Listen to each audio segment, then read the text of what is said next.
Les conceptions erronées des choses divines ne sont détruites que par l'expérience. Combien d'enfants de Dieu sont séduits tout en étant convaincus que Dieu les garde? Ils se soumettent aux conditions qui permettent l'action de Dieu sans comprendre comment Dieu agit. Et ils ne réalisent pas davantage qu'ils peuvent remplir sans s'en douter les conditions qui déterminent l'action des mauvais esprits, puisqu'ils ignorent également les lois qui gouvernent l'action satanique. En ce temps de manifestations surnaturelles qui s'imposent à l'attention de l'Église de Christ par les ruines qu'elles accumulent, nous voyons des chrétiens s'aventurer en des réunions où de semblables manifestations ont lieu avec la conviction que Dieu les gardera. Or, rien de plus faux. Dieu ne protège pas ses enfants lorsqu'ils ne se trouvent pas dans les conditions qui permettent à sa protection de s'exercer. Examinons à quels sentiments obéissent ceux qui vont à ces réunions. Leur confiance recouvre des idées fausses ou des sentiments blâmables, quoiqu'ils ne s'en doutent pas.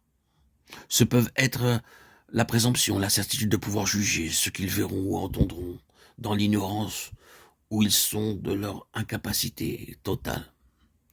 Leur confiance est donc basée sur l'ignorance. Elle ne saurait venir de Dieu.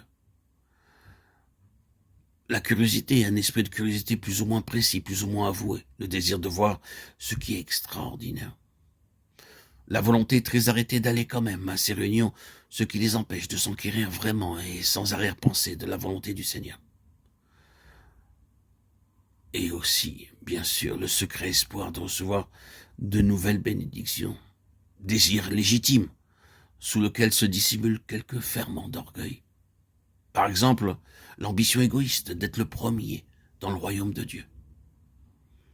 Chacune de ces causes cachées peut empêcher que la protection divine ne s'exerce en faveur du croyant.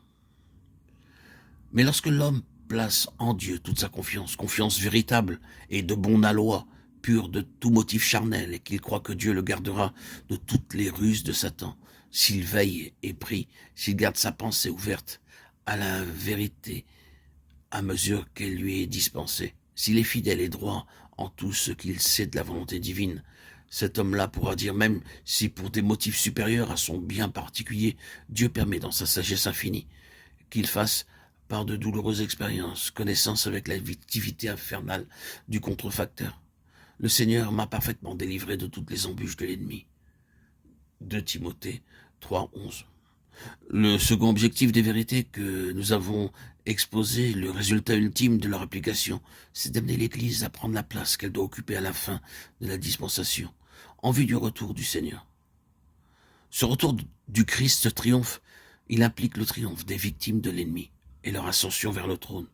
Et là, régnant avec le Seigneur, les rachetés jugeront les anges.